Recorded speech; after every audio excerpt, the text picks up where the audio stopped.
Well, Razorback fans, fall camp is almost here, and Sam Pittman got to meet with the media for the first time to preview fall camp, and he had something to say about this team and winning the games that they're supposed to. So let's talk about it here on today's Locked On Razorbacks podcast. You are Locked On Razorbacks, your daily podcast on the Arkansas Razorbacks, part of the Locked On Podcast Network, your team every day. Welcome into the Locked On Razorbacks podcast. I am your host, John Nabors. I am also the host of Out of Bounds. You can catch every weekday afternoon from 1 to 4 on 103.7 The Buzz and 103.7thebuzz.com. Hope everybody's having a wonderful Thursday, as we know that fall camp is going to be starting up just on Friday, and we'll get a lot of chances in the coming weeks to get some previews, to get some reactions, to get some real solid, good information about how this team's going to go 12-0.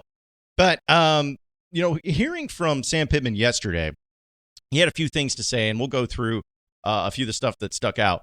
But the part that really stood out to me the most was about the team not having the chip on their shoulder as much as they needed to, especially in games against teams that they were favored against or that they were better than, as we all know happened way too often last year.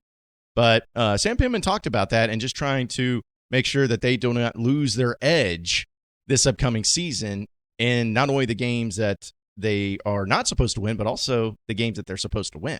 In all honesty, we didn't play well against the teams that we were favored to beat.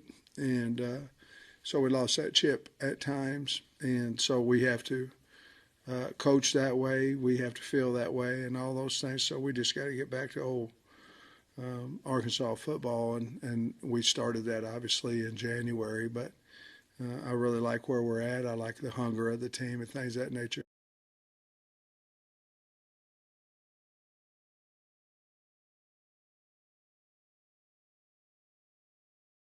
So Sam Pittman on the Razorbacks and having their chip on the shoulder. Thanks to Channel 5 News up in Northwest Arkansas for that. Fellow Tegna station, too. So check them out.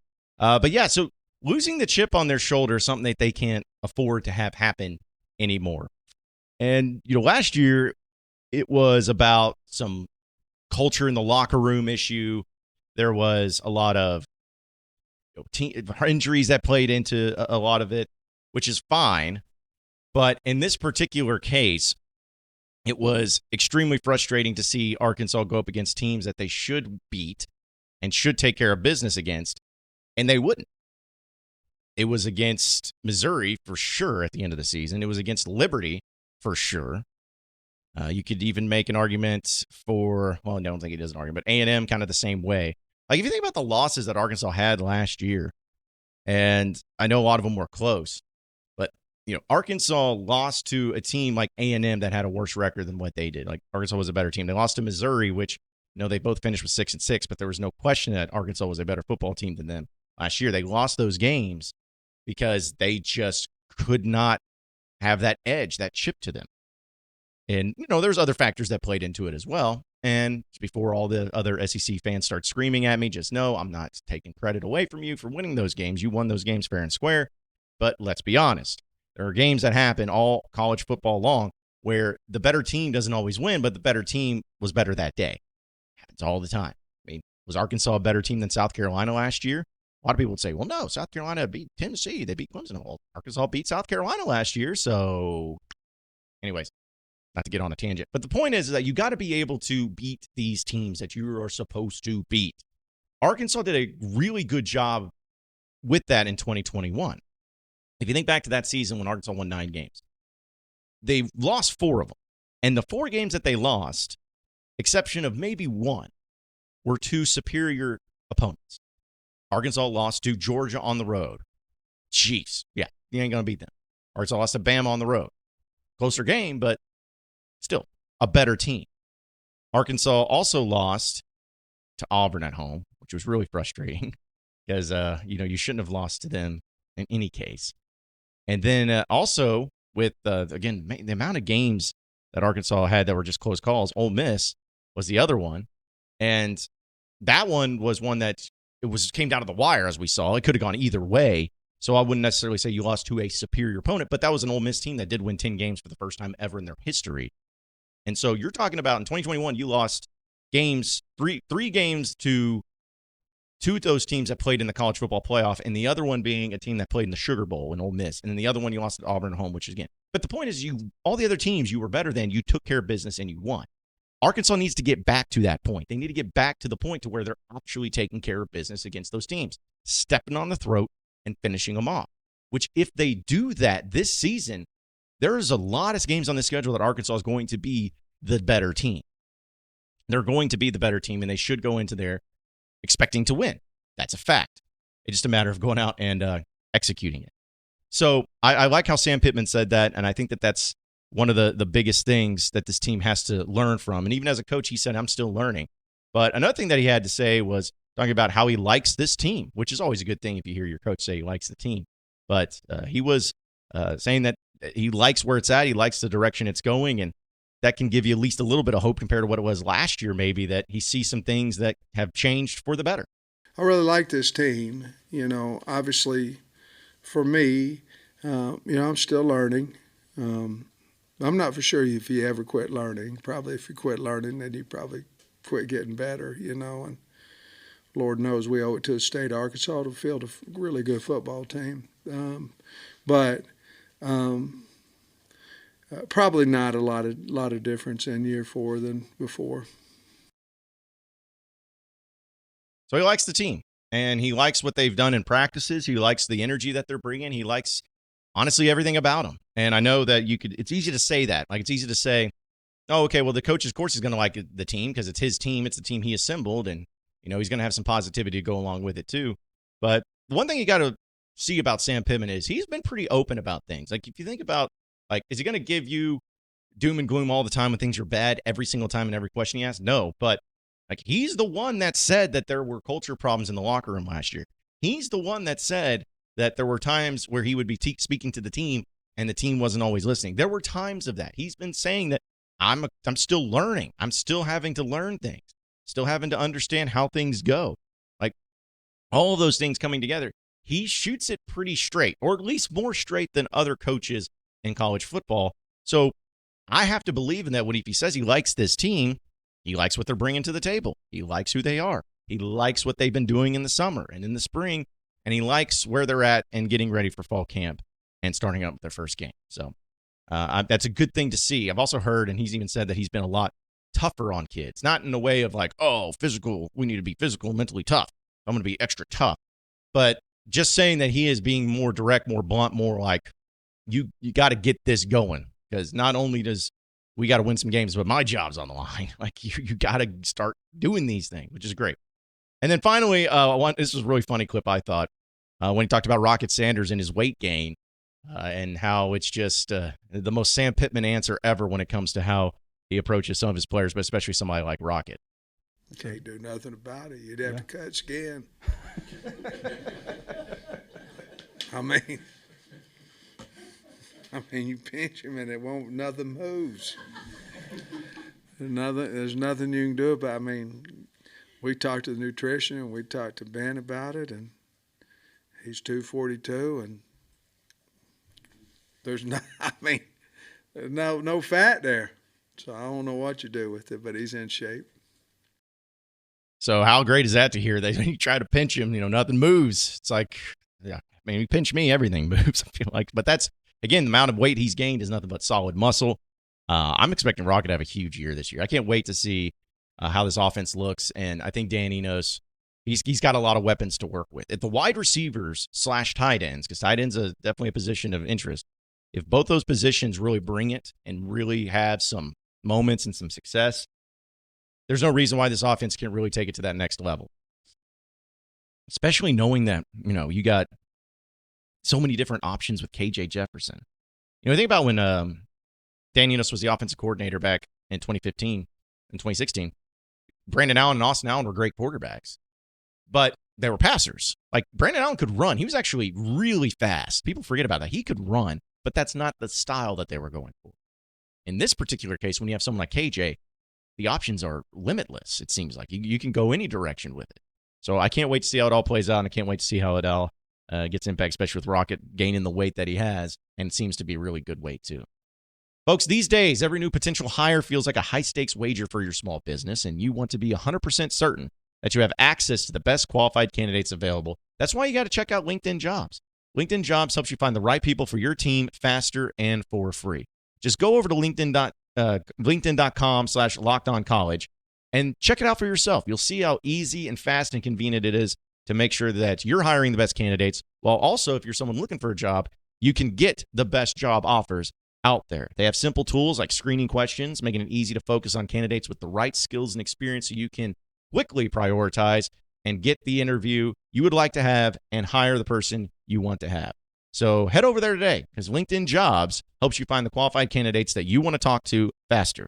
Post your job for free at linkedin.com/LockedOnCollege. That's linkedin.com/LockedOnCollege.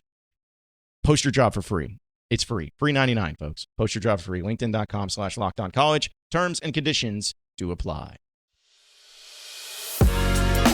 You are Locked On Razorbacks, your daily podcast on the Arkansas Razorbacks. Part of the Locked On Podcast Network, your team every day. All right, so second segment here on the Locked On Razorbacks podcast. A little basketball news coming out. And, okay, the bracket officially is set for the Battle for Atlantis. Now, for those of you who may not know, the Battle for Atlantis has been a tournament slash, it's not really a tournament, I don't even want to call it that. It's an event. You know, it's kind of like the Maui Invitational. It's an event. It's a three-day 12-game tournament that runs from November 22nd to November 24th. And it takes place in the Imperial Arena from Atlantis Paradise Island in the Bahamas. So for those of you who are going, I'm jealous. So here's the thing. We were wondering about who Arkansas was going to play because we knew the teams that were involved. And it's a great lineup. You got North Carolina, you got Villanova, you got Michigan, you got Memphis, you got Texas Tech, you got Stanford, you got Northern Iowa, and you got Arkansas. Like, it's just a really great one. So I was like, oh man, who they gonna have Arkansas play first? What's he gonna look like? Well, you're playing Stanford first off. Great. You're playing Stanford. Okay, listen, I'm not gonna be upset and I'm not gonna talk trash. It's just I was hoping for like the first matchup to be a really like boom. Like, imagine if you played North Carolina in the first game and just to play Duke a week later at home. Like, that would have been a really cool thing. But no, you get Stanford first. And it's actually the fourth game of the day to start everything off. It's going to be at 6:30 p.m. Central Time. And it's going to be on ESPNU. The other ones are on ESPN, ESPN2, but you get the ESPNU. So it's kind of like the other ones get on the big stations, but you get the primetime spot. Because if it's at 6:30, all the other games are at 11 a.m., 1:30 p.m., 4 p.m. So you get at least ones that more people could watch when they're off work or whatever. Maybe some people are already celebrating their holidays. It could be a bunch of different things. But either way, Arkansas is actually 0-2, according to hogsports.com. 0-2 against Stanford, with the last meeting coming between the two teams and a 69-66 loss where Arkansas lost to Stanford. And the NIT tip-off in 2015-2016. I don't even remember that game. And I usually try to pride myself on remembering a lot of games like that. I have no idea what that game was. So, but if Arkansas wins the game, they face the winner of Michigan and Memphis. And if they lose, they face the loser of those two games. So no matter what, Arkansas's next game is going to be against either Michigan or Memphis. Two teams that Arkansas has had history with, if you think about it. Like Memphis, of course, we know about that. But Michigan, Arkansas played twice just about 10 years ago. Remember the game in Bud Walton Arena? I think it was 2012. They had the return trip up in 2013. Arkansas beat the Fab Four in the Elite Eight back in 1994 on their way to the national championship. So there's been some history there. So those will be some really good matchups. And Juwan Howard's still the coach there at Michigan. So you're talking about and taking it to that next step. But that's what it looks like, at least at the brackets at this point in time. I'm fine with it. Again, I'm fine with Stanford. I'm fine with definitely playing Michigan or Memphis. But if Arkansas says, win those two games, and imagine if they played like North Carolina in the finals. Because then it would legitimately be that Thursday, I believe. That's a Thursday when the championship game would be playing. So you're talking about if Arkansas did that, they'd play the championship game on that Thursday, and then the next Wednesday they play Duke. So there could be a thing where you play North Carolina on a Thursday, and then 6 days later you play Duke. Not many people can say that, and that's not in the ACC. So good stuff, man. Good stuff. I can't wait. I know football season's upon us, but I cannot wait till it all goes down. We don't have the dates yet exactly of when Arkansas is going to have their SEC schedule as far as who they're playing and everything. We know, well, let me say that. We know who they're playing. We just don't know when they're playing. Because Arkansas is going to have home and away games against Georgia, Kentucky, LSU, Missouri, A&M. And then they're going to travel to Bama, Florida, Ole Miss, Mississippi State, and then they're going to host Auburn, South Carolina, Tennessee, and Vanderbilt. I'm telling you, man, like, I know that, we talked about the battle for Atlantis. Kentucky's going to be good. I think A&M's going to be good because A&M is always trouble for Arkansas. Bama's going to be good. Ole Miss is going to be good. Like, with Chris Beard there, I keep forgetting he's there, but they're going to be formidable. And Arkansas only plays once against Ole Miss, and that's on the road. Mississippi State also only once on the road, and Chris Jans has done a good job there. Auburn's going to be good. Tennessee's going to be good. Vanderbilt will be good. So, I mean, you're going to have a tough schedule no matter what. I would love, I'm sure, like a guy like Hog Stats or something that he could probably put into more perspective, but I would be curious to see what the schedule compares as far as, like, difficulty to other seasons. I'd be hard-pressed to think that there was a harder schedule for Arkansas basketball than what they're going to have this season, which I love. I'm not complaining. I love it. I mean, it's the way it is. But you're talking about some of the, because your home games in conference play, Georgia's not going to be good. You should beat them. LSU, I don't think is going to be good. They may be better, but they're not going to be good. You should beat them. Missouri, we'll see how it happens with, Dennis Gates. Dennis Gates' team. They went to the tournament last year, and they were pretty good, but he's lost a lot of his players. Let's see how it transitions. And then A&M at home, they're going to be solid. I don't know how good they'll be, but they'll be solid. And then you have Auburn at home, who's good. South Carolina is terrible. We should beat them. Tennessee at home, good. And Vanderbilt. So you got a good balance there, but, geez. I hate the fact that Arkansas has to go to Bama and to Ole Miss and to Mississippi State, and they don't get a return trip. So it's hard to win on the road in the SEC. We all know that, but we'll see how that all plays out once basketball season is upon us. Listen, we got something to talk about later in the show, too, doing with basketball as well. But it is one that you never want to announce. But just as a reminder, folks, we're going to be doing a lot of great content here for the fall camp and football-related stuff and also some basketball-related stuff. And I just want to remind everybody that when we do that, if there's stuff you want to have addressed or talked about, hit me up on social media. I tried not to read the comment section too much on YouTube because it's usually a cesspool, but I'll try. And then just hit me up anyway if there's things you want to hear about and discuss and talk about. We'll have some various guests on too. So if there's any guests that you'd like to hear from, always hit me up. I'm always here for you. But we'll get to the final segment of Locked On Razorbacks podcast coming up next. You are Locked On Razorbacks, your daily podcast on the Arkansas Razorbacks, part of the Locked On Podcast Network, your team every day.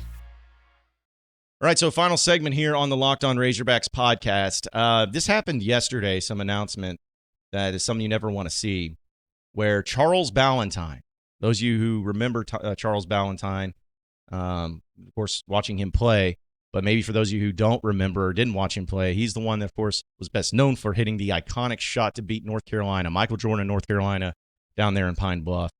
It was announced yesterday, according to his close friend Dudley Dawson, who's a good friend of mine too, of hogsports.com, or excuse me, of Hogs, of Hogville.net, Hogville.net.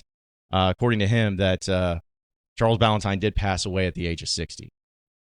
In fact, Dudley said on his Twitter, it says, "It is with a heavy heart and the family's permission that I acknowledge that my best friend Charles Balentine passed away today at the age of 60. He was 6'6", forward. He played, was a key part of the basketball program in the 81-82 season.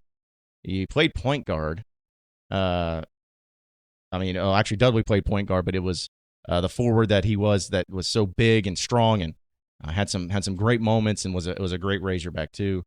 And it was also the first Razorback win over the number one ranked team ever in their history when they beat North Carolina. And North Carolina was 19-0 at that point in time. He played in 104 games for the Razorbacks. And he also averaged, as a senior, 12.7 points and 5.6 rebounds. So Joe Klein, who was also a teammate of Charles Balentine, said, I quote, "I don't know what to say. I can't believe he is gone. What a good guy, a teammate, and a friend. I'm going to miss him. Godspeed, and woo pig suey, Charles." He's also inducted into the Hall of Fame, or the UA Sports Hall of Honor in 2013. he was a 6th-round pick by the Sacramento Kings back in 1985 NBA draft. So I wish I could play the clip for when he hit that shot against North Carolina, but the whole thing about monetization and copyright infringement and everything. But if you haven't seen it, folks, I encourage you to go and look up. I know that War Machine has a lot of those videos posted up. Just type in Arkansas, North Carolina, 1981, and you'll see when Michael Jordan came to town and they played the game in Pine Bluff, which is just so wild to me. Like, imagine that happening nowadays. Arkansas's got the number 1 team, North Carolina Tar Heels, and the number 1 player ever coming into town, and you play him in Pine Bluff and not in Budwalder Arena. I don't think that'll ever happen again. But still, just hate to see that. 60 years old is not old. And I know he had a lot of close friends, a lot of people that cared about him, and one of the great Razorbacks that loved the Hogs, man. He came to all the football games, too. Saw him in the football games in the north ends of where I sat, too, sometimes. And he was as excited as anything. So just a great Razorback, a great icon, and hate to see the news that he passed away. But rest in peace, Charles Balentine, and thoughts and prayers to everybody, and especially the Balentine family during this time. Appreciate everybody listening into the Locked On Razorbacks podcast. Be sure to like and subscribe to the podcast on iTunes or on Google Play. You can also get after me on Twitter at BuzzJohnNabors for any questions, comments, concerns that you may have. We'll keep it going from there. Same podcast time, same podcast channel tomorrow afternoon. Have a great day, everybody. We'll see you then.